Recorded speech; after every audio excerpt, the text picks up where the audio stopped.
Welcome to the first episode of the Closers Podcast, where we get to interview some of the best minds across land investing, curative, title, and entrepreneurship.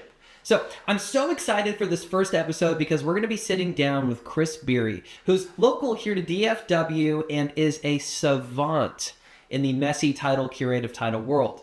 Chris and I have a special relationship because I actually had the pleasure of joint venturing my first handful of messy titles deal with him. And so we're going to sit down and talk about the margins in this business, why this business is so well positioned as we go into 2026, some of the juiciest deals that Chris has ever done, the structure that he has on his entire team, and how you can replicate exactly what he's doing to make hundreds of thousands, if not millions of dollars this year. So tune in. You don't want to miss this one.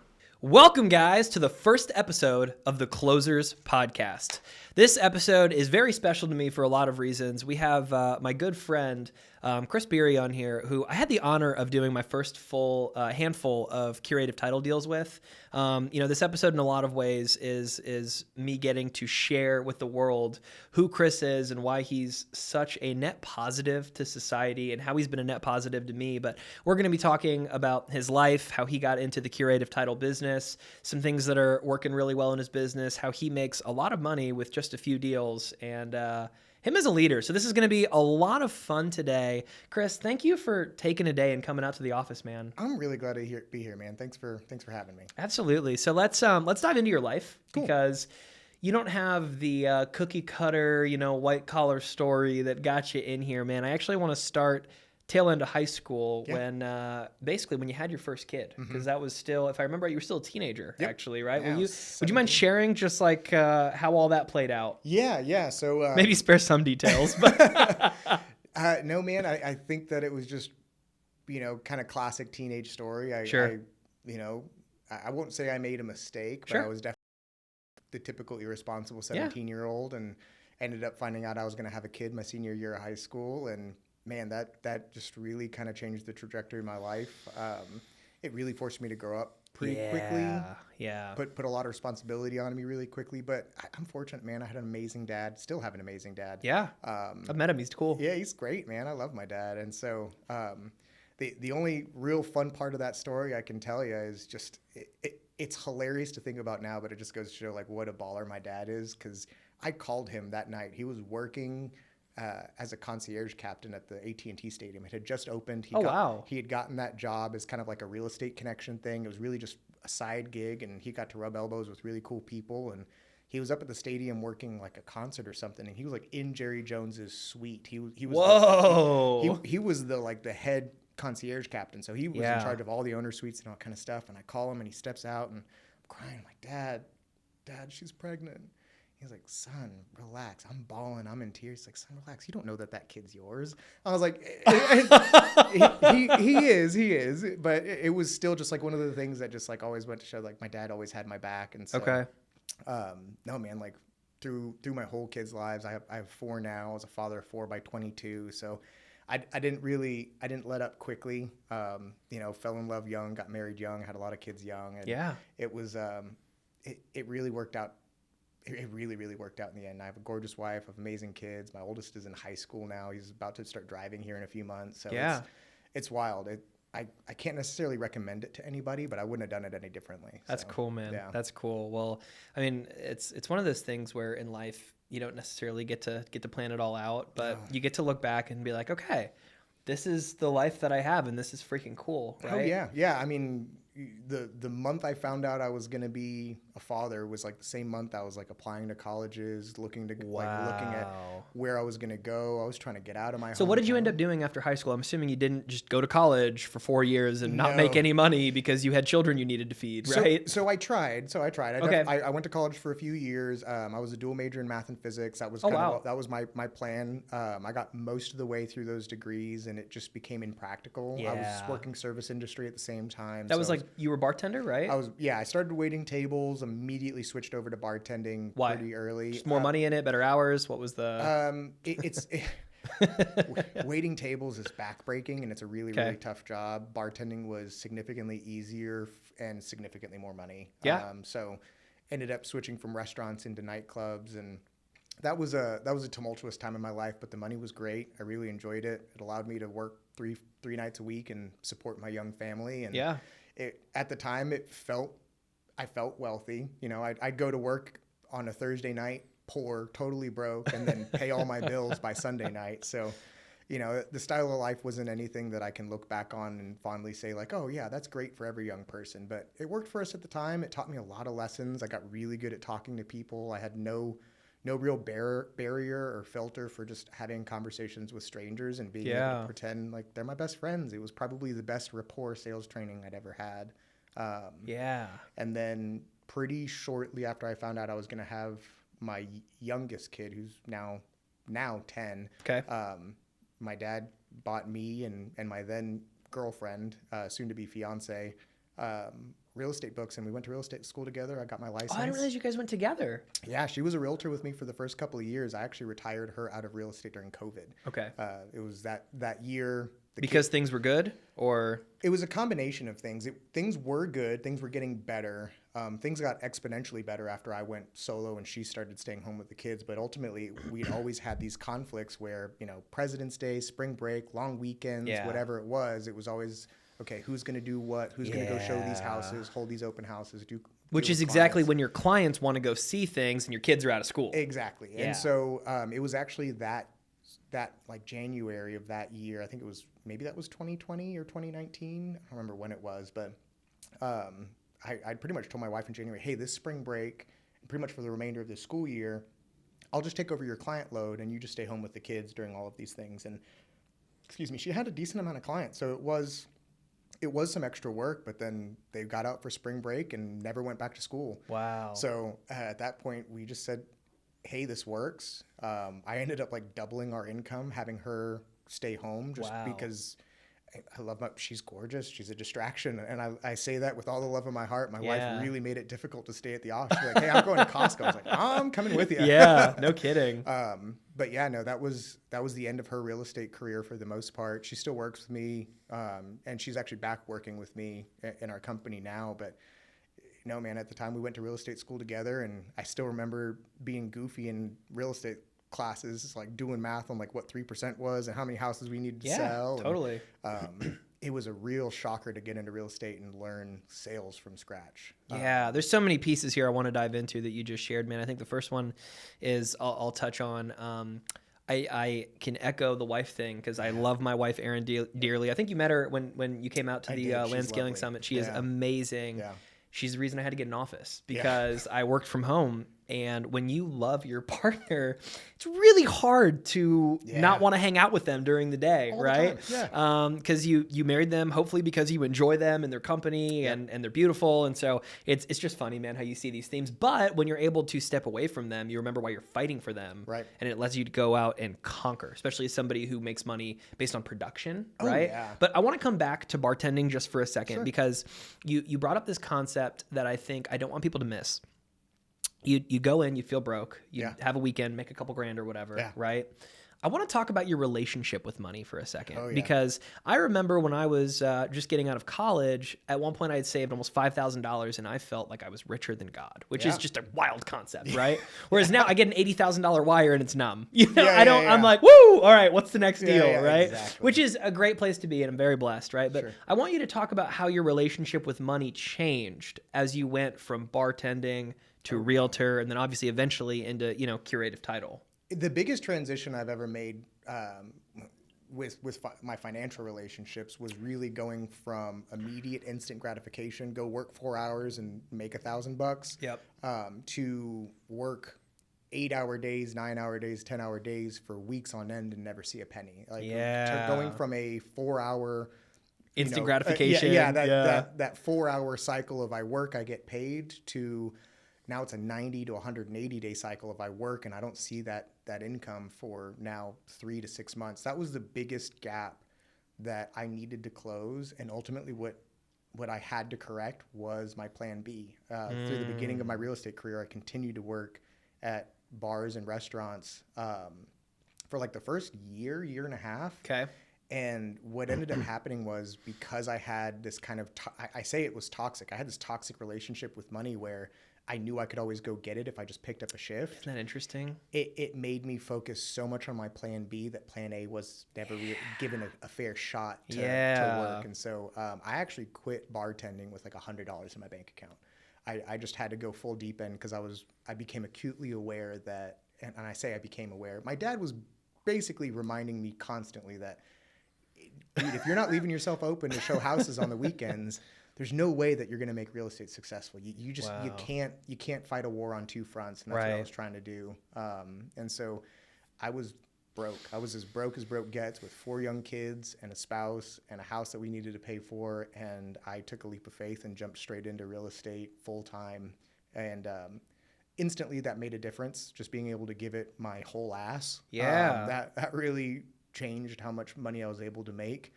I think there's also a piece I want to drill down onto here, because you said it well. You said I was broke as broke can be with 4 kids and, you know, rent or mortgage or whatever you had to pay, right? Yeah. There's something about when your back's against the wall like that. Oh, yeah. You have to look in the mirror and say one of 2 things, right? You either ask yourself, can I do this? Yeah. Or you just go do it. Yeah. Right. I'm actually doing a training on this later today, funny enough, about like the difference in your mentality between I want this and like I'm going to do this. Yeah. Right. Like this is the only path and we have to make it work. Yeah. So can you expand on where your brain was in that time and just like the mental switch of like there is no plan B anymore? Yeah. No, right. It went from this is a problem to this is my problem. Yeah. You know. So ownership was the difference. It really was. It was no longer, and in the context of the word problem, like this is a problem was fear, it was drought, it was famine, it was this constant, what are we going to do? Where am I going to make my next dollar? How am I going to bridge this gap? How am I going to keep my lights on? Like,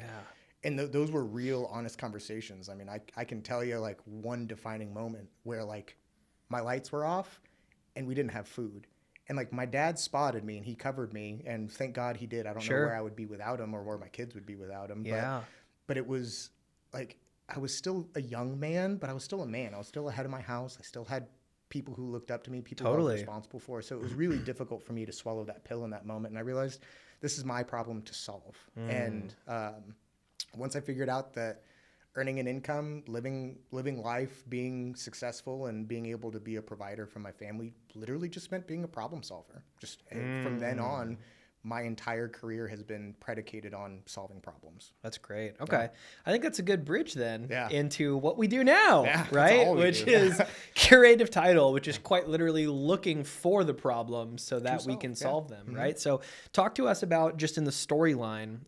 You were one of Logan's first like mentees, right? Were you the first or second cohort? I think, as far as the Curative Title program, I think I was technically the second class. Okay. But I think the flagship class wasn't designed to be what it was. And how did you guys meet again? So I had actually met him the year before. Such a great dude. He's great, but you know, it's like everybody else in this space. It's so hard to trust someone's 100%. Talk. And I paid about $5,000 for me and my only other agent at the time, Jackson, who's still with me now. Oh, yeah. I've worked with Jackson. He's great. He's fantastic. He's super sharp, really bright, probably one of the best work ethics I've ever met. I didn't realize he was an agent with you and you brought him with. I did. How cool. I'd actually tried recruiting him. I was at the time, whenever I tried recruiting him like a year before he started working for me. Oh, wow. And he ended up getting his real estate license and working for another brokerage, big box brokerage, and had much of the same experience I had, which was you end up having to learn how to fend for yourself and figuring it out anyway. Like there's no one coming to save you. You have to figure it out. Totally. And so about a year later, he decided to come with me. We got really good at wholesaling together. I taught him what he needed to know. He ended up doing some amazing things really quickly. Like his first wholesale deal, he made like $60,000. Wow. Immediately bought his mom a car. Bought her a ticket to go back to China to visit her family. Oh my gosh. Like just, you talk about people that you love being in business with. Yeah, and, great guy, great values. So we went down to San Antonio together to go to a workshop that Logan and Kyle were putting on commercial wholesaling. This was 2. Man, I've heard of a lot of people that came from this Yeah. era, which Yeah. is so interesting because they weren't on my radar yet. I had met Logan. I didn't know anything about him at this point. It was kind of always my aspiration, even early on in just residential real estate agency was, there's always that grass is greener thing. You always see the people who are making more money. And so as a residential real estate agent, I saw commercial brokers and it's like, I want to be one of those. Yeah. I always like that commercial asset class is like, man, that's so attractive. The idea of 6 figures on a deal sounds awesome, right? Exactly. Yeah. I had one commercial broker. He's like, I made $40,000 on an assignment the other day. I was like, what? And so commercial had always interested me. We were strong in the wholesale. I had tried breaking into commercial brokerage. I had quite a few successful transactions, but the idea of commercial wholesaling and some of the spreads that they were talking about was so attractive. Ended up meeting them there. Unfortunately, like 6 months later, the market fell out, and like you really couldn't. The margins weren't there anymore. You couldn't find the liquidity pool dried up, right? Yeah, you couldn't find somebody who would buy something on a 4 or 5% cap rate. They just those Except for Cardone. well, that's the problem. Is just those buyers really kind of dried up. And I'll be honest, that was probably one of those things that I just didn't give my full earnest attention to. But I made a good connection. Ended up making like a $15,000 assignment fee on a deal that I partnered on with somebody else that I had met at that event. So it was profitable. Yeah. And the workshop that they put on was legit. We looked at HUDs, we looked at deals, we did full deal analysis. They broke things down. We listened to their phone calls that they made. Like it was probably one of the most intensive, informative, hands-on, dirty. Like, their hands were in these deals. It was not theoretical. It was super practical, down to earth. And I was like, okay, these guys, even if I can't do what they're doing right now because I haven't cracked the code or I haven't spent enough time learning it, they at least know what they're talking about and they know what they're doing. So 2023 rolls around and same thing. Market really changes significantly between the spring and fall of 23. By like October of 2023, I'd been doing this for like almost a decade even at that point, and something just changed. And it almost felt like I forgot how to make money in this industry. And I'm sure that was a feeling that a lot of people had. Totally. You lose a couple $100,000 on a flip. Yeah. You have a bunch of contracts fall out. Your listings aren't selling. And all of a sudden you're like, your cash is drying up and you're like, I don't know anything. What do I do?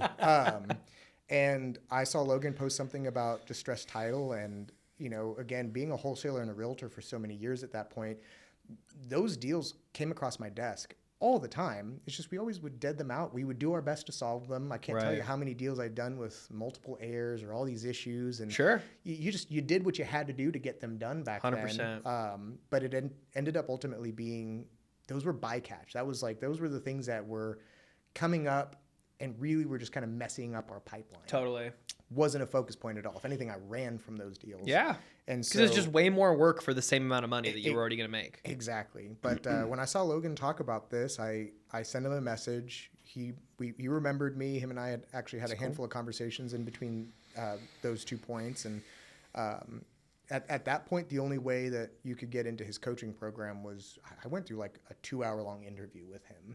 And we talked about my background, my performance, what I'd been doing. And I explained to him pretty much everything I'm explaining to you now. Like, hey, man, I feel like I forgot how to do this. Like, I consider myself pretty savvy, well-educated, pretty savvy. Like, I'm intelligent. I have good sales skills. But like, dude, what happened? And yeah, man, I ended up joining that coaching program. And like I probably gave him more than 80% of my life savings at that point to sign up for his coaching program. Yeah. Well, I was coming right off the tail end of the worst flip I had ever done. I lost like almost $200,000. Like it really kicked me in the teeth. Man, those deals suck. They really do. And it completely disillusioned me for fix and flips. Because the same thing happened in wholesaling, right? It's like I'm wholesaling contracts. Okay, I'm seeing that all these flippers are the ones that I'm selling these to. They seem to be making more money. I want to go do that. Figured that out, did a handful of them, more than a handful, but it was enough to kind of teach me the lesson of like, okay, all right, grass isn't always greener. Maybe I should go back to wholesaling. And then by the time I had that realization, the market was just night and day different. Wow. But no, man, joined Logan's coaching program and it like instantly changed my life. For one, we had the resources. I had the skill set to immediately put it into action. And so like my first deal in the coaching program was just within 30 days and I made $100,000. It was like, and then like 30 days That'll later. That'll spoil you, man. Dude, and then 30 days later I closed my next deal and it was like $375,000. Yeah, that's nuts. So it was like, okay, this is really different. I remember when I closed that second deal, my dad had just gotten diagnosed with some health issues. And like, there was just a couple of things going on in life. And I remember being in the coaching call and like crying, like, this is so It's life-changing. You made $500,000 in 60 days, dude. It was bananas. And that was like almost double what I had ever made in my best year. Like, even as a realtor, like my best year was like maybe a few $100,000. Which is still great money, by the way. 100%. I'm right there with you. Yeah, but but the beating that it took on me. Yeah. But no, man, I remember that's what it was. Like, we went solo. So we left our big box brokerage. Me and my dad started a brokerage with COVID. My wife went home, and I basically sat alone in an office for a year and just pounded the phones and made the most money I'd ever made. And then the next year market changed, got kicked in the teeth. A year later, I met Logan. 2 years later, here I am talking on podcasts and like trying to figure out where to put all this money. Just bought your dream house, right? Just bought our dream house. Hopefully our last house. If my wife watches this, you promised me this would be our last house. I'm gonna hold you to that. I'm gonna show you this video. Brooke, we're calling you out. No, I'm just kidding. But no, man, it's been really dramatic. It's been really life changing. And what I love so much about what we do now is just it's specialized. Like, this is not something that any schmuck off the streets can start doing tomorrow. Totally. It takes actual grind. I posted something on Facebook the other day. Oh, yeah, I saw it. This takes it takes cojones and capital, right? Totally. Like, you need to know what you're doing. You need to have really good risk tolerance, and you have to put your money where your mouth is, which is something I really never got used to until I started flipping houses. Totally. Wholesaling, there's nothing on the line. I'll terminate a contract and maybe somebody's mad, but but no, when I got into flipping houses and actually taking hits directly to my bank account was when I was like, all right. Something's got to be different. We got to do something. Yeah. But no, man, like Logan and Kyle, between the two of them, they completely changed like the path that my life and my career went on. I love it. So. And I had the pleasure of, I got to know Logan in 2023 and then jumped into the program a year after you. Yeah. Kyle was my coach that I got to work with, and he's just awesome. Yeah. I have nothing but good things to say about them. So this wasn't supposed to be a promotion for him, but if anybody here's listening to it, like, I can't recommend those guys enough in terms of just integrity, intelligence, education. They just will give you everything they have and any resource available that they can. The integrity bit, man. Yeah, that's the biggest thing. They don't say a single thing that they can't back up with hard facts. And it's just... It's so rare in real estate. It's so rare in real estate. You see coaches galore, gurus galore. They're everywhere. You ask them to put their HUDs on display, and they hang up on you, kick you out of webinars like apparently you were the other day, right? Dude, we don't need to get into that. We don't need to, but it was. I don't know, man. Again, it's just you start to get disillusioned really quickly in 100%. this industry as to who's bullshitting and who's not. Yeah. And yeah, man, you meet some straight shooters, and like Kyle and Logan are both brilliant, but they are not textbook brilliant. Like, you look at Logan's posts, and I say this with all the love in the world, but like, he doesn't write like this Yale or Harvard educated person. He writes like a roughneck who figured it out. Yeah. And that's what he is. And learned by doing. And he just did the thing for a decade, right? That's all it was. Yeah, that's all it was. Yeah, you hear people talk about failing forward. This dude failed in every direction. Literally. And still got there. And still got there. Is living a life that anybody would be happy to live. Totally. Beautiful wife, beautiful kids, beautiful house, beautiful businesses. Yeah. You know, like you won't catch them in a lie. And that, again, I can't speak more highly of them just because you deal with so many shady people. You learn what that looks like.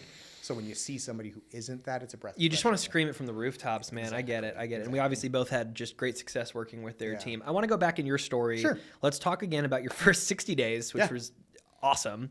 But I want to talk, because there's a lot of people that tune into this stuff, and unfortunately some people don't do anything beyond, consume this, which if you're out here watching this, I'm calling you out, pick up the phone, right? Yeah. But I want to ask you, like, Chris, you are an anomaly in the sense of, like, not everyone makes almost $500,000 in 60 days when they start doing curative title. Yeah, sure. In fact, probably a good disclaimer here that like, that's not the path that most people will have. However, there were some things you did that are repeatable, that people can learn from, right? Yeah. What were those activities that you did that made you get deals quickly, stand out from everybody else? Just speak to like the quick and dirty, like, here's what I actually did that made me money when I jumped in. It's more about what I didn't do. And it's a lesson I learned a couple years prior, probably actually pretty early in my real estate career, but it solidified itself a couple years prior. there's just not a silver bullet. There's not so good. There's not an ad campaign. There's not mailers that you can send out. Right. There's nothing you can do that will beat grind, that will beat picking up the phone, getting rejected constantly, making phone calls, doing the research. One of the things I love so much about the industry we're in now, and even my operation now, like, we don't have hyper specialized tools. We don't filter our data like crazy. I don't use data aggregators. Like, I'm not using super fancy skip tracing tools or anything like that. I'm not looking for any easy buttons. The harder it is, the better. Yeah. And I think really, and I learned this from an early real estate coach that I'd hired many years ago, but I'm very much a go the way, then show the way type person. Yeah. And so really I was doing all of this on an island, and I left most of my team out of it while I was trying to figure it out. Totally. I just didn't want to go tell them, hey, this is what we got to do, until I had proofs of concept. Yeah. And no, dude, it was really just those first 60 days. I spent, I don't know, 70, 80-hour weeks looking for the data I needed to finding the people I needed to talk to, and personally calling them. There's very few deals I've done up until maybe this last year where my team has really, really turned up the heat. That like, the seller didn't know my first and last name and hear my voice and know who I was, and I wasn't involved directly in their transaction. They didn't hear about me online. They didn't get a postcard from me. They didn't click on my ads. Like, I found them. I called them. Yep. We struck a deal. We built a relationship, and off we went. So, no, really, I think the biggest thing for maybe real estate and success in general is just there's this notion around here, and I say around here, like in real estate as an industry, that like you can pay your way to success. You can buy the fancy shiny penny, you can buy the cool CRM, you can buy these leads, and it's just that's not repeatable. Right. That's not repeatable. But learning, it's the fisherman concept, right? Like, people are looking for people to go out and buy fish from. I just learned how to fish. Yeah. You know, and that made the big difference. That's so good. I just want to hone in, because I think how you started that whole section, that beautiful soliloquy. No, I'm just kidding. Yeah, was predicated on the line, there is no silver bullet. Yeah, there's really not. And man, the amount of times in so many situations, so, you know, I'm happy to say I get to be a sales trainer, and I've coached a lot of people on talk tracks and call reviews and that kind of stuff, right? Yeah. And you're a world-class salesman, so you're gonna relate to a lot of this, where people are like, hey man, they just said this, what do I say? Yeah. And I'm like, well, I need more context. Yeah. I can give you lines, sure, but there's not like a always say this and you'll always close the deal. Yeah. And anyone that believes in that stuff is just short-sighted, unfortunately. And so I think just hearing you say that reminds me, in a holistic business perspective, because so many people, they're just always looking for the hack. Yeah. Right? They're like, hey man, like, oh, Chris figured it out. Messy title's the easiest way to become a millionaire. Sure. And it's like, well, maybe, but when you say easy, I would argue simple, and it's really just like, here's a formula, and if you work really, really, really, really hard, you will make money. Yeah. But it's that hard work piece that nobody wants to do. It's that Rocky cutscene of 80-hour work weeks. Yeah, no, it's exactly what it is. People leave out. So could you actually just talk about maybe some work habits that you did in that season that were beneficial? As, again, people are jumping in. I don't think they understand the volume it actually takes to get over the finish line, right? I remember, I just have this one last thing. I remember one of the guys in my cohort, I can't remember who it was, but they had said, hey, Kyle, I made like 40 phone calls yesterday, and I see your eyes.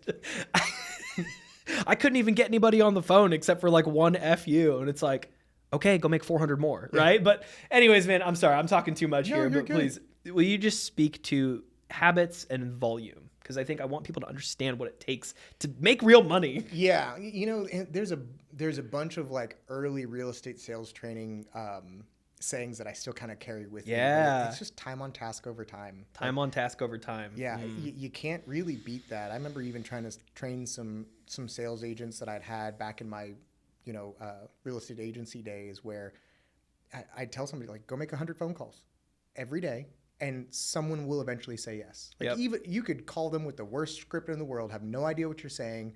All you have to do is just call and ask for business 100 times a day. And I would get that same thing. Okay, I made 100 phone calls. Nobody said yes. What do I do now? Do it again. Yeah. Do it again. Yeah. You might.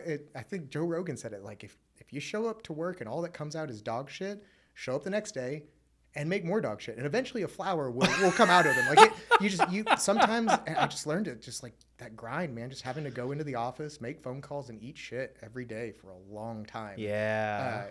It sucks. It's disheartening. You do get demoralized. Got to do it anyway. That's all it was.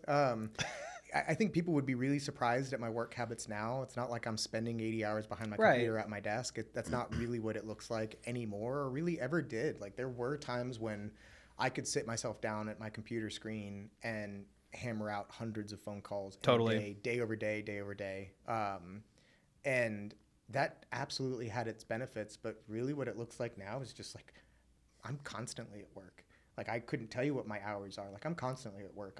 I'm making phone calls. I'm negotiating deals, whether I'm on the beach with my family or if I'm sitting in my office. Like and there's limits and boundaries that I definitely create. My daughter hit me with one the other day. She's like, "Hey, when you pick me up from school, I'd really prefer it if you weren't on the phone when I got in the car." Like, okay, that's fair. And those are family boundaries. Dude, how cool is it that she communicated that though as a 13-year-old? That's wise. Yeah, she's brilliant. Okay. Yeah. All my kids are, but my daughter's got a particular. Like, I don't know what it is. She's just got something in her brain that makes her awesome. Really smart. But all that to say, like, just my work ethic has more to do with just like whatever my business needs of me in any given moment. Yeah. I have to do that. Totally. Most of the time, it means I'm picking up phone calls and having hard conversations. A lot. And so really at the end of the day, like what my work habits look like more than anything else is just prioritizing the fact that my contribution to my business is my skill set, and my primary skill set at the end of the day is my sales skills. Totally. There's no replacement for that. It's really hard to teach sales, really hard to teach sales. It takes time and experience and repetitions. Totally. And I put in the repetitions. I'm good at it now. At least I consider myself decent at it now. So no, my only work habit is that I can speak to now is I pick up the phone. I pick up the phone and I make the phone calls. That's if I can give anybody advice, especially when it comes to sales, it's just pick up the phone sooner. Pick it up faster. Pick it up more often. Don't dally that. Don't get into analysis paralysis. Don't try and find any possible reason to talk yourself out of making those phone calls because they're easy to find. I could tell you right now, if you gave me a phone number, I could do all the research. I could figure out who they are, where they live, what their job is, how much they're worth, who their relationships are, who their boss is, where they've worked, their whole LinkedIn experience. It's so easy to find all that. Probably take me an hour and a half to get all that information together. It takes me about 5 minutes on the phone. Totally. That's really it. Totally. That's it. That's so good. And guys, I have to brag on Chris here for a second because one of this guy's strongest traits is his humility. And Chris, you say you said you're above average at sales, or you consider yourself okay at it. Dude, you are world class, right? I have heard you on the phones, and you don't get to making $500,000 in a couple of months without being somebody who's freaking good at what you do, right? So I'll brag on you when you won't. And this is actually good. I want to transition just a little bit because I want to share on my end, when I got started in Messy Title, it was funny. I reached out to Logan and Lucian. I said, "Hey, who are the guys that like made $1 million in your program? I want to talk to them." And they introduced me to you because what was your rolling 12-month profit? Was it about 1.1, 1.2, somewhere in there? 1.8. 1.8. Oh man, that's a life-changing year, dude. That was a life. Congratulations, by the way. That's incredible. Yeah. So they introduced me to you. I jumped on the phone and said, "Hey, Chris, I'm an idiot. I've been in real estate for 5 years. I don't know what I'm doing. I just give me the like dummy proof formula to make some phone calls and bring you a deal. Yeah. I don't know anything. The program hasn't started yet. Yeah. I'm not going to sit around and wait to be coached. Yeah. I have some resources because Logan's team had sent me some old trainings they had done. That was enough to get me started. Sure. I was like, dude, just give me 1, 2, 3, and then I'll call you when I have a verbal, right? Yeah. You gave that to me. I'm curious. So for those that don't know too, I did my first probably a handful of deals with you and your team, right? At least half a dozen. Yeah, at least. And we have a couple that I think are still, in partition limbo, if you will. Yeah. Neither here nor there. We don't need to talk about that right now. But we had others that, made multiple 5 figures, which is super fun. Yeah. How many people have you had that conversation with? Calling, asking for my advice on how to get started and stuff? Oh, I don't know. A lot. A couple dozen at least. Doing podcasts like this and talking with people, going to any events, speaking on it, I'd say out of that, I probably have 20 or 30 out of each one. So wow, at least 100, 150. Okay, and out of that, how many have you actually done business with? 4. Really? Yeah. I didn't realize it was that small. What do you see as like the biggest difference from those that ask you all the advice and those that actually do deals? I honestly think that attrition rate is actually better than the industry average. Same thing. I would go to real estate classes early on, and I'd have people who are pros who were doing much more business than I was, and they would say, I'll give you my whole book. I'll give you my whole playbook. I'll tell you exactly what I do and how I do it, when I do it. Yeah. 99% of you still won't go do it. And that's really all it is. It's really the attrition rate between education and information. Totally. You know, it's like my dad used to say it to me all the time. Education without implementation is entertainment. Education without implementation is entertainment. Only. That's phenomenal. Yeah. As it's really what it ended up being. And people ask me a lot of questions. They come to me. They bring me a lot of problems. They ask me a lot of theoretical questions. What Sure. if this? What if that? What if I did this way? And I would say the most successful people I've ever worked with that I've had the opportunity to give any amount of advice or coaching to took what I said and just did it. Yeah. And you know, no reinventing the wheel, no trying something else, no trying something different, no like, oh, I'm gonna go do it this way. It's like, no, man, like, and that don't get me wrong, I don't want that to say that like there's no way to be innovative, like my way is the right way. You know, that's not the case. It's just that when you go to someone who is doing what you want to do and you ask their opinion, their advice, and then you just do that thing, it's amazing how the results end up coming in. And really that would be my biggest experience. And that even applied back in my real estate agency days. Like I said, I wouldn't consider myself an unsuccessful real estate agent. I think I was doing better than most by definitely. a strong margin. But it was always this issue where people didn't like what I had to say, especially when it came to you need to work. Make a phone call, work longer, work harder. And people are into this like, oh, work smarter, not harder. It's like, no, I'm the opposite. Work harder, not smarter. Smarter is typically, you're overthinking it. Totally. It's way easier than more simple than you're making it sound. But no, really, I can talk about him. Chad Smith, he was one of my original real estate coaches, and I have all the respect and appreciation for him in the world. And he said his experience was very akin to mine. He went to Smokey Garrett, who's a big Keller Williams owner. He owns most of the Southwest region of Keller Williams. That was my previous brokerage. And they touted themselves on training and education. And they really, at the time at least, I don't know if things have changed, but at the time, they were probably one of the premier real estate training brokerages in the country. And he went to somebody who was doing better than he was, who had a business he wanted to have, asked him what to do. The guy told him, and he went and did it and was extremely successful. And that was the lesson I learned, was like, because I'm a skeptic, I was considered myself intelligent. I considered myself to be smart. I can figure it out. Man, the minute I stopped trying to reinvent the wheel and just started taking advice from people who knew more than I did, dude, the world changed. And I still tell people to this day, like, just do the thing. Yeah. Do the thing the way you were told to do it, and then make speculation on as to whether it's the right thing to do or not. I think most people are the other way around. They take it all in and they start juggling. Do I do this? Do I do that? It's like, no. Don't reinvent. Just do exactly that. Have success. Have proofs of concept. And if that's not how you like doing business, then make modifications. Totally. I think Hormozi has a really good saying on that. It's imitate before you iterate.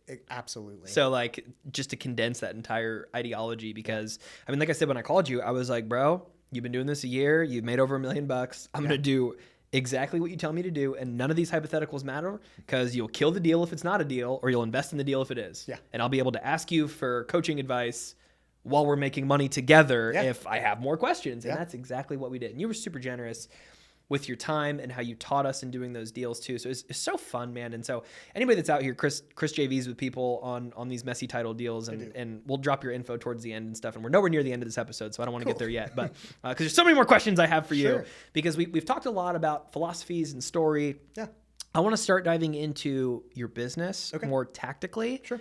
And then get into, some tools and advice for people that are getting started. So let's dive into, what does your business look like today? Walk me through like your office, your staff, and then deal flow eventually. Sure. So I have a sales team. I have an administrator. I have VAs. I have a full-time researcher on staff. Probably looking to add a chain of title researcher as well to that, because my researcher primarily specializes in our genealogy, our affidavits of heirship, our vital records, and things like that. she's phenomenal, and she herself needs an employee that specializes in chain of title, because that's what's coming up. That's what we're seeing more and more of. But, no, I've got 4 sales guys. I've got an administrator. I've got 2 VAs in the Philippines that help us really compile data more than anything. And then I've got a dedicated full-time researcher. My admin and my researcher are on salary with bonuses, and my sales guys are straight commission. I'm the business owner, so I make the least. That's what it feels like some months, right? It really does. Yeah. And then my wife's my EA. She helps make sure that I'm running my life, not just my business. So your wife's your EA? Mm-hmm. That's crazy. Yeah, she is the that can either go really well or really poorly. She's the best accountability point I have. That's great. Yeah, that's really all it is. And as much as we will, I wouldn't even say argue, but disagree on how things should go sometimes, I can't even say almost, she's right. Always. But no, it really is just about keeping my life on track. And what's nice about it is, like, even early on, whenever I started getting into investment real estate, I had to kind of rebuild my credibility with my dad, and then eventually with my wife, and kind of prove to both of them that, like, I can do anything I set my mind to. You bet on the right pony. Yeah, exactly. But it was really just about building that trust through repetitive action. But no, as far as like what my business looks like now, it's pretty small, maybe mid-sized. I've got 2 salary employees, 2 virtual assistants, and 4 commission-only people. And we'll do, fingers crossed, we got a couple of good deals that are pending, but we'll probably clear $7 million this year. Wow, dude, congratulations. Thank you. That's crazy. Yeah. So let's I want to break down your structure of your sales team for a second, because I've met your 2 OG sales guys. Yep. If I remember right, at one point you were tinkering with like junior and senior sales associates. Is that still the structure? Yeah. Could you break that down for us? So again, this is maybe like a remnant of my real estate agency days. Oh, but sure. It was kind of like, you'd have broker and a real estate agent. And that real estate agent could build a team and have people that kind of worked underneath them and help bolster their business. And that's kind of what I've replicated for a couple of reasons. I want to be able to give my senior guys, my high performing guys, autonomy as well as support. I kind of treat my business like I'm the quarterback. My senior sales guys are my skilled players, and my junior sales guys are my linemen. They're responsible for really doing a lot of the work to make things happen for my skills guys. Makes sense. Without them, my skills guys will have fewer opportunities. And what's the difference in roles and responsibilities between the 2? It kind of comes down to trying to put more distance between me and the deal, because I'm maybe hyper conservative for my business. There's a lot of deals I wouldn't do on the face of them. Sure. And so I wanted to be able to give my junior sales guys the opportunity to just go find. Their job is to find deals. Okay. My senior sales guys make those deals happen. Okay. Now, I will say I'm fairly proud of my junior sales guys. They've been doing a really great job, and they've been hitting gold pretty consistently. Okay. But yeah, I mean, really it kind of came down to, I was able to give so much of my time, energy, and attention to my senior sales guys, and I knew growing out my sales team and growing out the business meant I had to make a decision. I could either give my time and energy to the business, or I could give my time and energy to training sales staff. That makes sense. And so I basically gave the responsibility of training our new salespeople to my senior sales guys. They collect an overhead on the commissions created by the junior guys on the deals that they find, but the junior sales guys work technically for the senior guys. Okay. So that's kind of their own little pocketed team, and it's my way of letting them create their own microcosm inside of our company that they can have ownership of, autonomy of. I'm still ultimately making the last call at the end of the day, but like I had Ryan called me last night about something, and I thought he was calling me about a new deal because I just started getting blown up by our e-notary service. Like 5 deeds got signed. Oh my gosh. It's like, Ryan, are you calling me about a new deal? And he's like, no. I was like, oh, okay. I'm just seeing like all these deeds getting signed, and I don't recognize the names. That's awesome.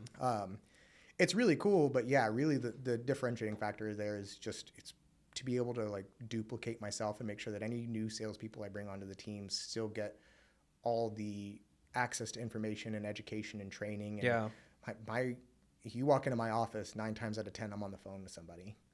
So I wanted to make sure that if I brought on new people, that I wasn't doing a disservice to them. So you're telling me if you get on the phone, you will make more money? Yeah. Okay, that's a new one for me. So I'm going to tuck that one away. Okay. But Yeah. Because I think there are people here that still, you've said it like 8 times today, Yeah. and they're still not getting it. So maybe one more time for the folks in the back too. I'm being cheeky just because people don't get it. Yeah. Like, and it's I love the echo that you keep, like the drum you keep beating of like, hey, I'm probably on the phone, and when I'm on the beach, I'm on the phone, and by the way, like I'm on the phone, and please keep saying it the rest of the episode because that's how you make money, man. Yeah. I told you, like before we started the podcast, I had to take my phone out of my pocket totally because it's just gonna it's right now it's sitting on the ground over here, and I can tell it's just vibrating constantly. So. I get it. I mean, and it's where business happens, right? That being said, I want to go a couple of different angles in overall business here, because I think you're starting to talk about duplication, which is leadership systems training. Yep. We have 4 sales guys now, so there's a piece of recruiting here. Yeah. Out of those 2 buckets, which one do you want to start with? Not the recruiting. Not the recruiting. Not the recruiting. Is that just because it was more unique in your own business, or?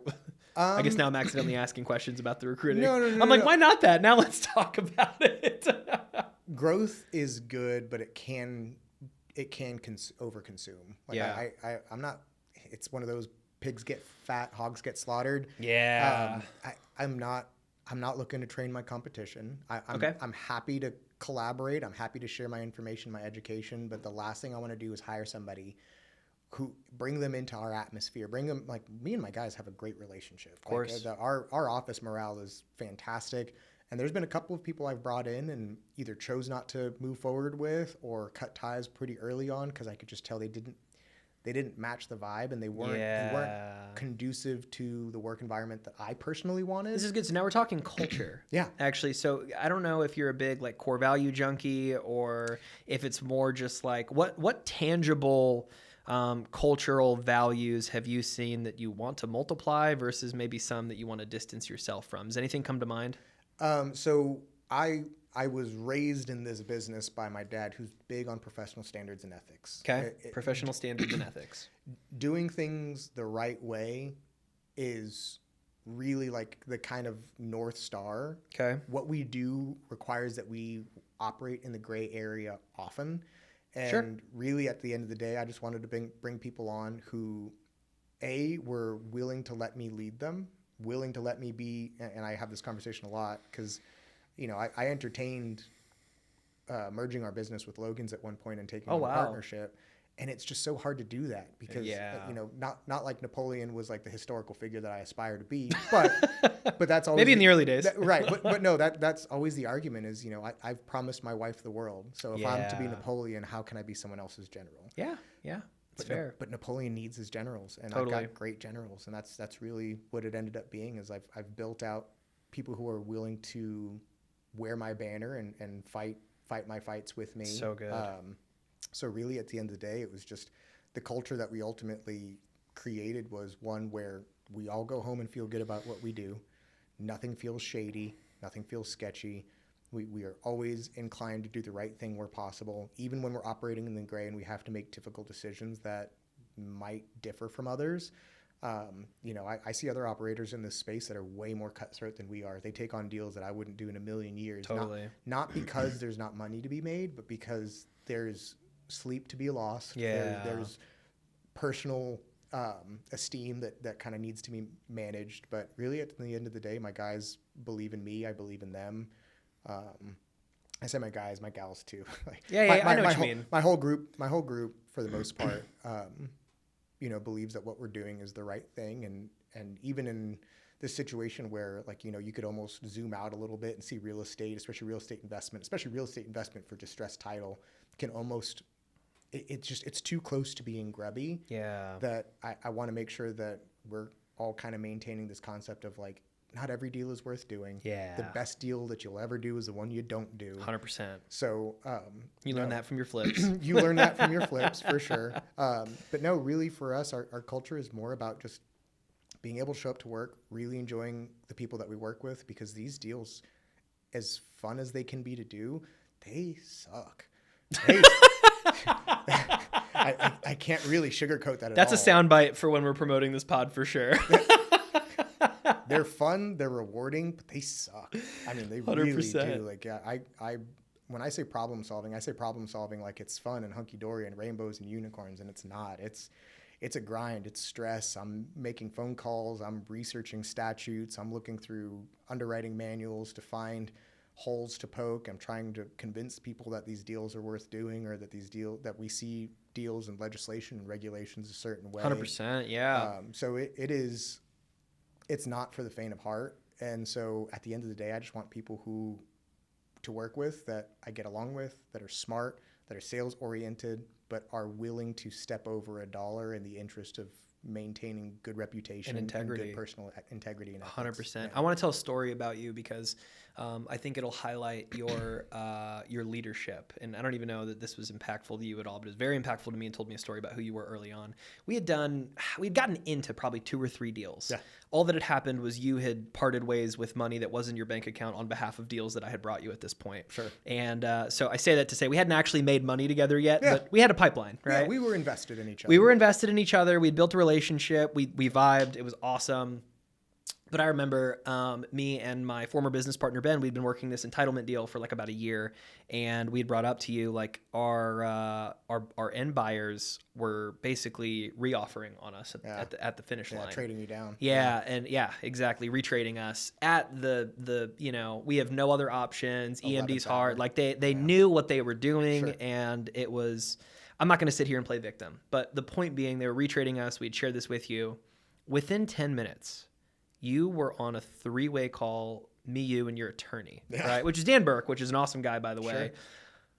For no benefit of your own, by the way. No. Okay, so you weren't in this deal. You weren't going to make $1 from it. You just went to bat for us, right? And, there wasn't like a huge, great story that came out of the finish line here. You gave us some good advice. We had some options. It was a question as to, is it worth pulling the legal sword or not? Right. And it wasn't. But the reason I tell this story is because you heard we had a problem, and without any benefit to your own, you went to fight for us on your billable hours, by the way. I know Dan charged you for that time. He did, yeah. Right? Which again, if you need reimbursed, you let me know. But that's not why you did it, because you've never mentioned this. Yeah. But that's a story that plays in my head often, because what it told me is you, Chris, as a leader, you are willing to fight for your people. Yeah. And I guarantee that's why your guys and gals now are willing to fight for you, because I guarantee that was not a one-off. It was in our relationship in the sense of this is something I experienced. Yeah. But I can almost promise if I called Jackson or Ryan, they'd have stories for days that were less impactful to you because that's who you are in your human nature, but were very impactful for them and will continue to be. And so I share this because it's a testament to your leadership, and I don't even know that you recognize it all the time, but just in your blood, you fight for the people you love. And I love that about you, and it's why people love you and will continue to fight for you and follow you as you continue building your business, man. Thank you, man. The only thing I can really say about that is that I really genuinely, passionately love helping people. Totally. It's just... And it shows. I get something out of it. I had this conversation with my daughter the other day. We've got a family member, my mother-in-law, technically my grandmother-in-law, who's been ill. And, I think about the things I could have done when my grandmother was ill. And I was just maybe too young, too inexperienced, too busy. And there are some things that can be a burden sometimes, if I'm honest. Like, I take care of her medications. I take her to all her doctor's appointments. I go check on her. If something happens, I'm the one that's there with her. I've spent countless nights in the ER with her. And, I hate to talk about it now because I don't want it to sound like I'm bragging. I genuinely enjoy it. It's a pain. Yeah. But like I actually do. It fulfills me. It fulfills me to be helpful. Yeah. So it shows, man. It shows, and I love that. And you're such a blessing to your grandmother-in-law, man, I appreciate and to everybody else you do business with. Love you, seriously. Granny. But let's dive back into a quick. I want to take away a couple of things more tactically on the business side. Sure. And you let me know whether we're talking about secret sauce or not. But can we get into the assembly line a little bit? Yeah. So you have a couple of roles that I think are a little more unique to most operators. Okay. So you got some VAs in the Philippines that are prepping your data. Yeah. Those are going to your junior sales guys. Yep. They're the first line of defense. For the most part. Okay. Help me understand, I'm thinking assembly line, right? Okay. And your assembly line of data, what information is your researcher prepping? When's the trigger for them versus a sales guy? Like, Sure. When's happening? Who owns it? What information do I have available when I'm making phone calls before it gets to senior, before it gets to you? Like, walk me through some of that. Yeah. So I'll say, I guess I'll clarify a little bit. Me and all of my sales guys can all dive into the same data set together. Perfect. There's no exclusion. It doesn't go directly to one or directly to the other. And when you say all your sales guys, junior and senior, have access to the same pool. Yeah. Got it. The reason that there's more than just me is just because there is so much data. There are so many of these deals. Yeah. Even with the 5 of us combing it religiously, we'll never scratch the surface of these types of deals. And do you mainly just stay in one county for the most part? I'd say there's probably 3 or 4 that we're most consistent Sure. in. But if I was to like name a county where I'm most active, it's Tarrant. Yeah. And that's because that's where I live. That's my Anytime backyard. we've done calls there, and I will tell you, we've had a couple of leads we've called, and they're like, "Oh, we just talked to," and I won't entity drop, but like they'll name your entity, and we're like, "Okay, you guys should work with them. We actually know them locally. Great people. Good luck." And like, I've instructed all of my team, your entity and a couple other buddies. If you hear people that are pretty close on a deal, or like just if you hear an entity drop, it's gotten far enough in the conversation. Don't do it. Just let them do the thing. They got there first, and it's like a respecting. And you taught us that actually early on. Yeah, this industry is so new. I really do feel like we have the opportunity to create our professional standards 100%. together, 100%. and I think that overall this industry will benefit from us collaborating as Agreed. opposed to competing. Agreed. Now, that being said, if I've never heard of this entity in my life, I'm going to get the deal, right? For sure. But when I know it's yours, especially when Tarrant County leads slide through our desk, I'm like, that's his domain. We're going to let the king rule. We talked about a guru that I kind of called out on Facebook the other day.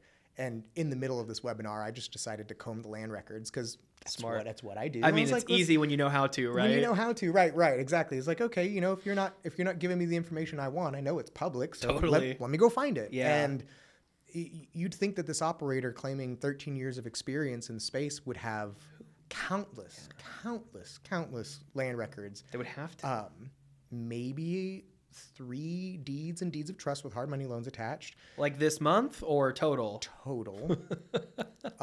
And like 4 or 5 releases of memos. So obvious wholesaler activity. Yeah, right? I'm going to say release of memos, great. Not closing anything, contracting things, putting memos. Easiest 10 grand of your life, baby. No. God. Let's not talk about that. And it made me second guess. I was like, what do I look like? If somebody wanted to do this to me, what do I look like? So I went and searched my own entity in Tarrant County. It looks like I bought the whole county. Like it looks like I bought all of Tarrant County. Dallas County's similar. Denton County's up there. But it looks like I bought all of Tarrant County. Now, again, all that to say, like what procedurally it looks like, we all dive into the same data together. My junior sales guys have the biggest delimitation because really their experience level, I want them to identify a deal and then immediately start collaborating with their senior guys. Oh, good. Because really a lot of that just has to do with deal attrition. I don't want things to fall through the cracks. I don't want them to say the wrong thing or present the wrong options. And that's really about keeping our entries low because it's just so hard to clarify the risk mitigation that needs to happen. Yeah. Most people are like, oh, they only want $10,000. It's like, you don't understand that person's equity that they have in the property, their value that they're wanting to sell to us or that we're wanting to buy from them is maybe worth $12,000. Yeah. That's not worth it. $10,000 doesn't sound like a lot of money, but it is way too much money for this instance. And so that's a lot of, I'd say that's probably like the biggest thing I have for their. Okay. We go through this raw data together. Yep. The only thing that makes it less than perfectly raw is that we have the VA compile it so that it's easy to read. Okay. We don't have them pull anything out. We don't have them limit or filter. We don't have them. No, we're dealing with the entire tax county roll. That's insane. We treat every parcel with the same amount of respect. Wow. Everything deserves 3 to 5 minutes worth of research. And that means that you're spending time on a lot of dead deals, but if you're only spending 3 minutes, that means that every hour you can knock out 20 of them if they're all dead. That's true. But if you find one that's worth pouring into, remember the only deals that we do have $100 grand on them minimum. Yeah. We don't, it's not, this isn't worth doing for less than that. Totally. You can, we may or may not set up a 501c3 someday where we're knocking out some of these deals as pure charity. Sure. Because that's what they would be. Yeah. But no, for the most part, really, we're all diving into this data together. And the reason there's so many of us and the reason we all have access to it is because we'll just, even with other operators in competition in the space, we just won't touch all of it. Totally. Now we're starting to run into more and more people. Yeah. Thanks, Logan and Kyle. But pros and cons. Pros and cons, right? You know, I come from an abundance mindset. If all I had was 1% of the market share of this industry, I would have more money than I would ever know what to do. Billions of dollars. Exactly. Totally. So I'm not too concerned about competition. But as far as that, like you said, that assembly line, it's really more about deal isolation. Okay. Our whole sales engine is driven on deals worth doing. We play deal or no deal, and I'd say for every deal we identify, or I would say for every 10 deals we identify, I probably greenlight 1 or 2 of them. So can we drill down just another layer? Sure. So junior sales guys, you senior sales guys, you're looking at your raw data. Yeah. What fact pattern are you verifying to flag and say, okay, this looks like something of interest? So we're looking for distressed title, and what that means is like there's something that's keeping this thing from being marketable. There's something that's keeping the real estate agents of the world from calling this person on the phone, signing a 9-page listing agreement, sticking a sign in the front yard, and putting it on the MLS. There's something preventing that from happening. That could be a missing owner, that could be a bad divorce, that could be a mishandled estate, that could be multiple owners, that could be tax delinquency, that could be liens, judgments, encumbrances, incarcerations, IRS liens, Medicaid liens, child support liens. The list is endless with all of the things that can go wrong that make a property unsellable. Broken chain of title is arguably like the most difficult to resolve because a lot of times those breaks are from historical events. So like there was a tornado that tore through Fort Worth that eliminated contract for deeds. Oh, wow. There's legislation that changed in the 90s that changed the distribution of separate and community property and marriages and survivorship. Like there's historical and legislative events that create the 2008 crash. We're dealing with zombie mortgages like left and right. Oh, really? Yeah. There's so much echoing that's happening in these issues. And really at the end of the day, we're just looking for some signaling that those exist. So in your initial research, like you guys are taking a property and you'll poke through both land records, you're looking at the deeds, you're seeing if they have maybe a mortgage attached. We're behind on taxes, obviously. And that's pretty much the gist of it. For the most part, we're looking for some indication that exists. A lot of the times we'll see that delinquent on property taxes is an indicator, but it's not always true. The issue. And it's not even always true. Like I would even say that I don't know, maybe 10+% of the deals that we do aren't even on delinquent on taxes. Somebody's paying them, but that somebody is really just keeping it off the auction block. They're not solving the overall problem. They're keeping it out of. Just pushing it out. They're keeping it off the auction block. That's all they're doing. So most of the time, those are the people that when we talk to them, like, thank God somebody found us because we've been trying to figure this out. We have no idea what to do. Right. My dad told me today that one of my like family physician that I grew up with, his mother and father, his father was a doctor. His doctor father bought a property with 3 other doctors in an LP. 3 of them are dead. Only one of them's living and they can't clear title. They're medical professionals. They had a legal entity, an LP. They're extremely intelligent, well-educated. Here we are a generation and a half removed because now this doctor's children are now adults. And they're starting to see some of the second generation die off, and they can't sell this medical building. It's nobody's immune to it. It just happens. Death happens. People die. And like, dead person on title, past due taxes. Like that's probably like the most common indicators, but it's not even enough for me to say, go look for those because that's like saying all pre-foreclosures are a deal. It's an indication of a deal, but really we're looking for a problem to solve. Totally. And typically that problem is keeping that property from being sellable. So at what point do your researchers get tapped in? My researchers get tapped in once, I would say all of my sales guys are responsible for 20% of the research in any given deal. Okay. 5 to 10% of it is done up front. That's hey, is this a deal? They typically will find at least the fact pattern or at least the problem or at least one of the owners and have a conversation. Okay, so before the researchers... And have a conversation. So your researchers, before they get tapped in, the triggers are some indication of issue and one conversation with an heir. At least, yeah. Wow. And then at that point... That's actually pretty in-depth for... It doesn't make sense to get my researcher involved any sooner than that. That makes sense. Yeah. I mean, and don't get me wrong. Are my guys really super strict about that? No, not really. There was a point early on when we were getting our researcher's role really hammered in where she looked like at 150 deals to 5 that we'd actually done. Jeez. So yeah, and then I'd still say that she's looking at way more of them than we actually do because she'll uncover something that's like, hey, I don't want to do this deal anymore. Yeah. But No, for the most part, our researcher takes care of, so they'll do 5 to 10% of the research up front, deal or no deal.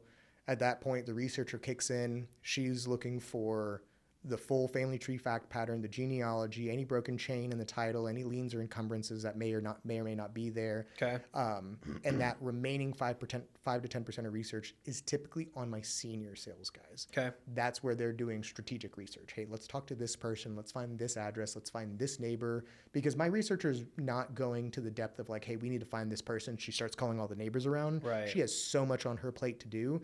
That's a sales job. That makes sense. And so crazy how also I want to echo just how much discovery you can do by just talking to the heirs instead of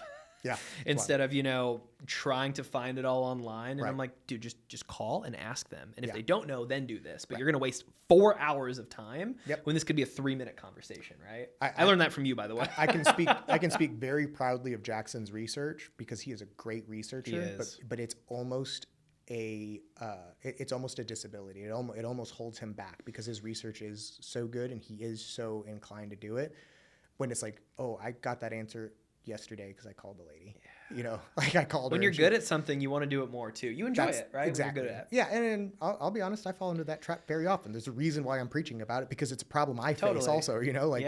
Like you can get into analysis paralysis. You studied math and physics, man. It doesn't surprise me. You like diving into patterns and research. I love it, man. It's great. But at the end of the day, the researcher's job is primarily to get our fact patterns correct, identify people, make sure that we're dealing with all of the correct people that we have. She's saved us. She's saved deals and she's saved us from deals. Okay. Both hand in hand, very regularly.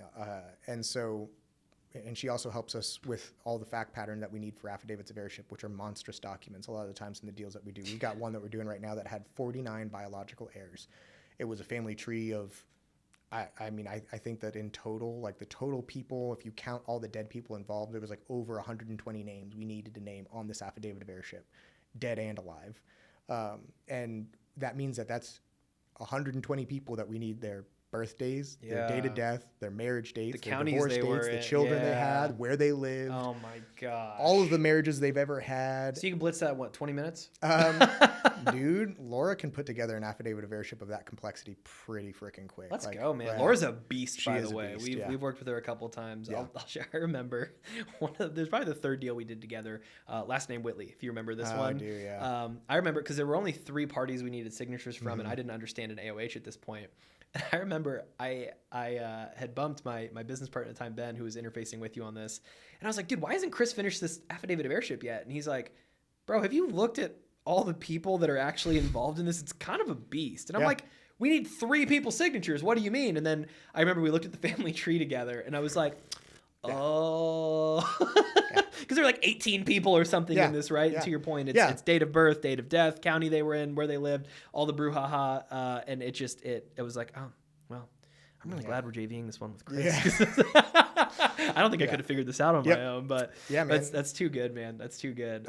Sorry, you had a thought. No. Then I was just going to say, and then beyond that, we have the logistics of setting up closings, getting our packets signed. And that's your admin that does that? Yeah. Okay. Filing all of our deeds, tracking all of our expenses from, the thing that I think gets away from people in this is that, like I said, there's no one coming to save you if you're a good business person with good financial hygiene. And I can't claim to be one of those, but I at least know the bare. You say financial hygiene? Yeah. Financial hygiene, right? Like we send out a notary packet and we get like a $25 filing bill. Well, that $25 isn't much, but we need to keep track of it. We need to sign it to this deal.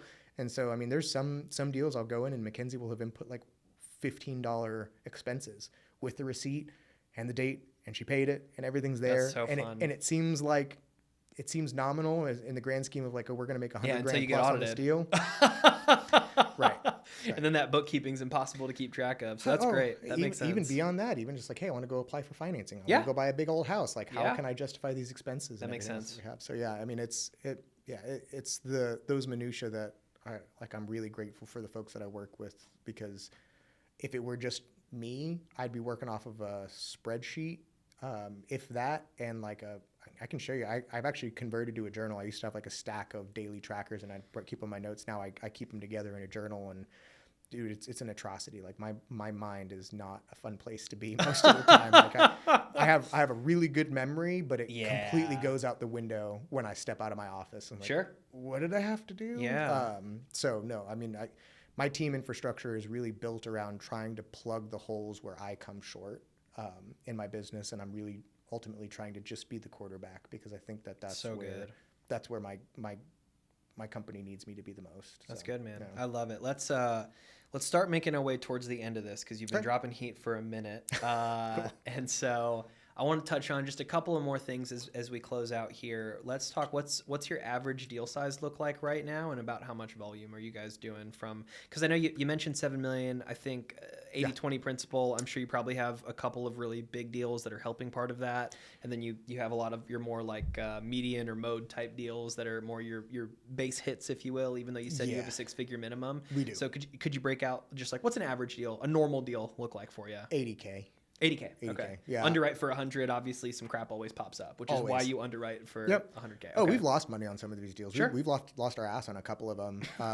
But at the end of the day, we chalk it up to all the ones that we've lost money on were still proofs of concept. I can tell you one that we lost like $7,000 on. Not the end of the world, but it was the first time that we intervened in someone else's probate, took it over, ran it for them, and made that what was otherwise like a 5-year stagnant probate happen in 90 days. Wow. So we didn't make money on that deal because, unfortunately, when the probate was complete, creditors came a-calling and they found us. No way. But because what is it, you post and they have 21 days to submit something or something? it was the probate coming to completion is what ended up getting all of these liens reattached to the property that we had worked pretty diligently to get removed. We ended up negotiating some of them off. The biggest and baddest one, the one that actually put us into the red, was, of all things, a memorandum of contract. You're joking. It was a big box. I say it was a big box. It was actually, he sold, so I can say his name, Big State Home Buyers. Weren't they just acquired by New Western? They were just acquired by New Western. I saw that. That's crazy. I think he's staying on, but all I can say is he had the wrong person to sign the contract. The contract was invalid, and it was also like 2.5 years old, and he'd never closed and never even attempted to close. He didn't have all of the people that needed to sign it, and still wouldn't release for less than $35,000. $35,000? The biggest assignment check I've cut, or the biggest memorandum check I've cut to date, was to Big State Home Buyers because they wouldn't release. And I'm comfortable saying it because they were acquired and he doesn't own it anymore. But wow. Yeah, that was really brutal. It was really uncomfortable. We got attorneys involved, and ultimately it was like, we're already like not making a huge spread on this deal, but we lost $7,000 when that $35,000 would at the very least put us in like, the $20,000, which is like range. Not anything you're excited about, but it's like, shit, we made $20,000, right? That's bonuses for my admin. That's bonuses for my researcher. That's commission and income for my sales agents. Like, is it a deal I'm excited about? No, but it's money out of their pockets and their mouths, and that's what really bothered me. Yeah, at the core I of it. agree. So, am I jumping out of bed to make $10,000-$15,000? No. Especially with the complexity of these deals. But I'll go to bat for my people and their money. 100%. So at that point, it wasn't my money I was sad about. It was theirs. Totally. So, that makes sense. I mean, the $20,000 wouldn't have changed much for you, right? No. So but again, you're right. All of these deals, even when we look at them and it seems like they've got $100,000 on the board, they end up being $60,000 to $80,000 deals pretty regularly. And I mean, it's still like, those are still healthy deals. They are. We've got one that we're looking to close out by June of this year. I think we just got our last signature on it. After everything's said and done, we'll net like 4.7 on that one. Dude, so congratulations. Thanks, man. That's good. That's awesome. Yeah, you talk about life-changing bonus. I'm like, that's the same thing. Like, I'm so excited to write those bonus checks. I just hope every year you keep 10xing that, Chris. Yeah, so you had like the $350K deal, and now you've got a 4.7. I want you to know the standard for next year is 47 million. No, that's fair. And like, please like take me out for some celebratory something. I mean, in the absence of that deal, I just want to cheer you on, brother. Thank you, man. No, in the absence of that deal, we would still double our net from last year. That's great. Yeah, no, it's still good. That deal in particular has created a lot of grief and creates a lot of attention and conversation inside the office. But hopefully not too much distraction, but maybe some. Yeah, you can't not be distracted by it, right? But no, I mean that I'm looking at that as like, that's the capital catapult that we're needing to really get to where we need to be. Really, I don't see, and this is the biggest thing that I'll tell most people, like, this business model doesn't work without 5 million liquid. Like you need to go from 0 to 5 million liquid extremely fast. Yeah. Yeah, that makes sense. Because otherwise you just won't be able to keep up with your own deal flow or compete. Yeah. That's where you need to call up Chris or a Logan or whoever to JV with pretty quickly, because I mean it does take capital when you start playing consistently, and again, these things don't turn right away. What are you guys seeing for your average cash conversion these days? It's long, but we're shortening it. I had a whole speech about it when we were doing our business planning for this year at the end of last year. But right now, my goal is to get our cash conversion down under 4 months. Under 4. What are you seeing, around 6 right now? Around 8. Really? Yeah, it's. Is that because of litigation, or what's caused? Okay. It's not even the litigation. It was the timidity to litigate, and I wouldn't even say we were being timid, but we were slow to the draw. It was slow. Yeah, I was being maybe overly optimistic that we could. They'll come around. Yeah, we've got one that we're in right now where I'm fairly certain we're dealing with like a paranoid schizophrenic. She showed up to court the other day, and she's been writing all of her handmade, all of the court documents. They're correct, but they're handwritten. And she showed up to court and basically accused this of being this huge government conspiracy, and that we have to be affiliated with this other eviction that she's going through, perfect. And that we're definitely in cahoots with Dallas police. And you're not? No, she owns 5% of a property that we own the other 95% of. And is she in it? Is she an owner occupant? No, she's not in it. Okay. She has nothing to do with the property. She's even told us she wants nothing to do with it, but she won't sign anything. And right now we're suing her for partition in it. Not even a disclaimer. Nothing. Mm-mm. Wow. Won't put her name on anything because she's positive she puts her name on something that DPD will assume that means that she's okay with them. Yeah, right. Jeez, so it's hard to explain it because there is no logic there. But have you met with her in person? No, God, no. But I've spent hours on the phone with her. Yeah, she probably wouldn't answer her door. I'm telling your wife. Yeah. No, man. And that just, again, that's why I talk about 5 million in liquidity, because, dude, we have $100,000 locked up in that deal. Yeah, I was gonna ask. There's $100,000 locked up in that deal. So what's it worth? Like 230 on market? I think we have a buyer for it right at 200. So it'll end up being a little bit less after everything's said and done. Yeah, that makes sense. We'll have legal fees and all that.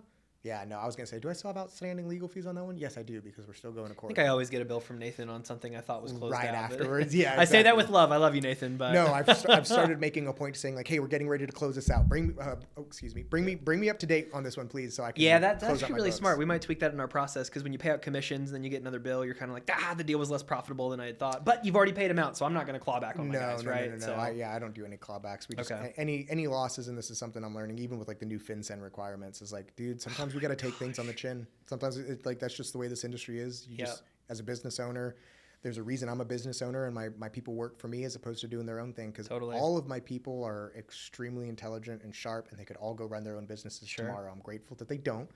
And one of the things that I eat in their stead then is just the risks that come with that. So 100%, man. Heavy as the crown, right? But okay.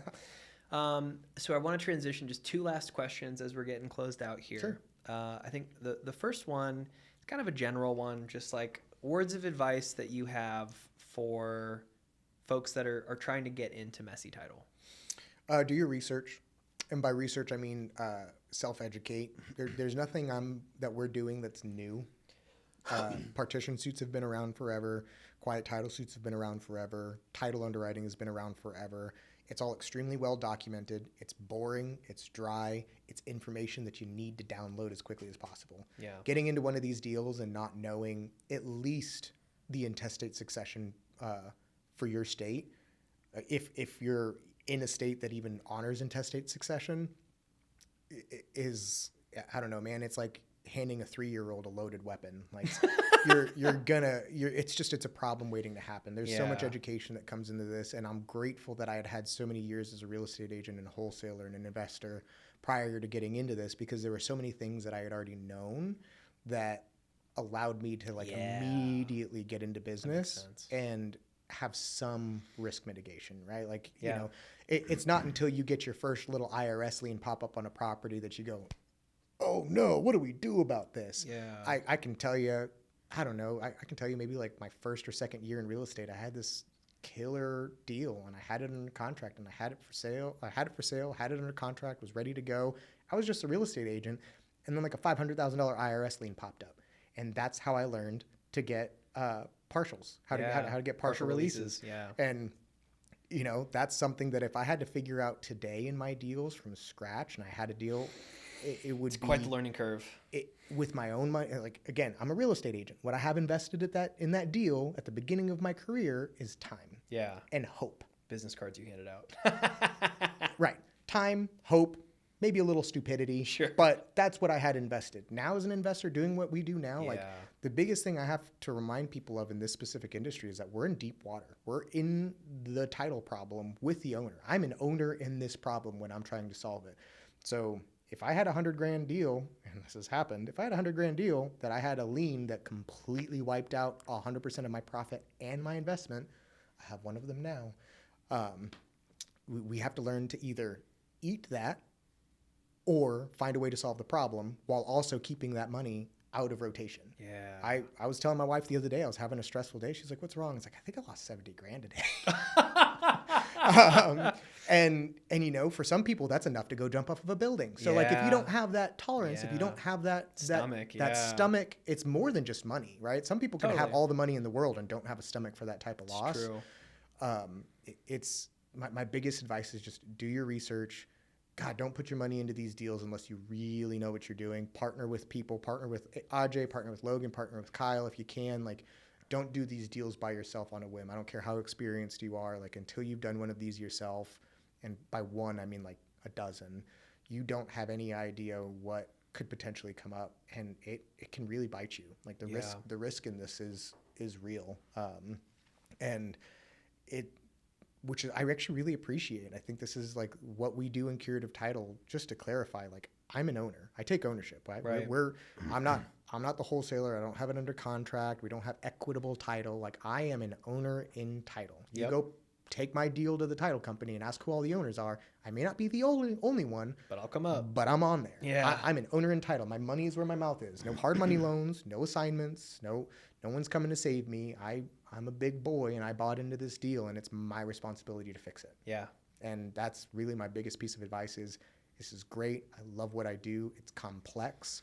It requires a lot of time, money, energy, attention. It's extremely rewarding. It's completely changed my life, but it is not something that I'm shouting from the rooftops that everybody needs to do this. This is for the right type of investor. Totally. So, man, I could ask you questions for the next 4 hours, but we got to keep this short enough that people will watch it all. You know, it's okay. Now I want to get closed out here with one last question for you, and then we'll drop your info for people that want to get a hold of you.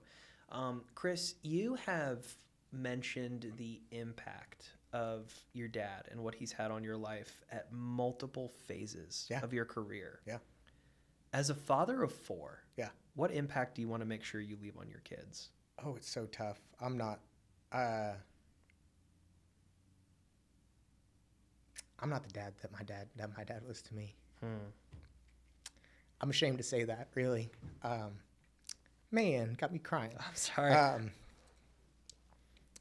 I try to be, and I think at the end of the day, that's all anybody can do. Yeah. It's like just really try.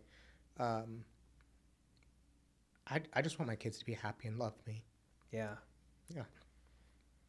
Well, brother, I know if you're half the man at home that you are in business, I can guarantee those kids love you a lot, and I'm sure you're one hell of a dad. Yeah, I appreciate that. No, my dad has been great, and maybe it's because I have, 32 years of having him around to be able to like say those kinds of things. Yeah. I love my kids with my whole heart. It's raising kids is tough. Being a young parent is tough. It's all guesswork. I could read I could read books. I could talk to other people. I could learn. But at the end of the day, just parenting is just such guesswork. Yeah. And I never know if I'm doing the right thing. Yeah. I'm sure you're doing your best, brother. Hey, this was so awesome and so valuable. I appreciate your vulnerability as a father, as a parent, as a husband, also as a business person, giving us so much information this past hour, man. If people are interested in working with you, working for you, JVing deals with you, what's the best way to get a hold of you? So we have a website, heirloomsolution.com. and it's singular, so Heirloom Solution. There's only one. It's us. No. Heirloom is spelled like the tomato. I can't say it any other way. You know, I feel like people have a hard time. You've said this before. I have. Yeah. But no. You're welcome to put my phone number up there. It's 817-662-0522. Okay. Give me a call, shoot me an email. My email's on that website. So is our phone number. But no, man, call into the office. I love talking about this kind of stuff. I love answering questions. I am admittedly very busy, and I try to make myself as available for people as possible. My time is valuable, but I love giving it to people. Yeah. I really do. So I don't mind answering questions. There's not really anything that's not worth my time. If you shoot me a question that's even a dumb question, I'll still try and take my time to answer it. So like I said, I enjoy talking about it. I love answering questions about what I do because it's really fun. I really enjoy it as much as it can be a kick in the ass sometimes. I love talking about this. So yeah, you're really freaking good at it, man. I said it at the beginning of the episode, and I'll echo it again. Yeah, I don't think I'd be as far in my messy title career if it wasn't for the impact and man, just the mentorship that you gave me so early in our career. I'm grateful that I was able to make you some money because I feel like I owed it to you after you had poured into me. And again, I know that's not what you needed, but you're just a giver and you love helping people. So I can't thank you enough. I can't recommend working with Chris enough. He's a phenomenal person of great character. I don't know that we signed a single JV agreement with each other. Maybe we did, maybe we didn't. Maybe, but I could see again, man. Like, and obviously you will for folks that are out there if that sketches you out. But I'm just saying that as an echo of your integrity as a business person. I think you're right. Hopefully you've cleaned that up with some other operators. No, man, I keep my promises for sure, as best and I know as you do. Yeah, as best I can. But no, man, I'm very proud of you, man. You've done phenomenal. Of all the people that would ever enter my sphere and listen to what I had to say, for whatever it's worth, I'm really proud of what you've been able to accomplish, and I'm more humbled by the fact that you're willing to give any amount of testimony that I had anything to do with it, because you're world class in your own right now. Well, I hope we're friends for a very long time, Absolutely, brother. It was an honor to have you on the Closers podcast, my friend. Thanks, we may have to do a round 2 in a couple of months. Super happy to. Yeah, super happy to. Thanks so much for your time, Chris. For sure, buddy.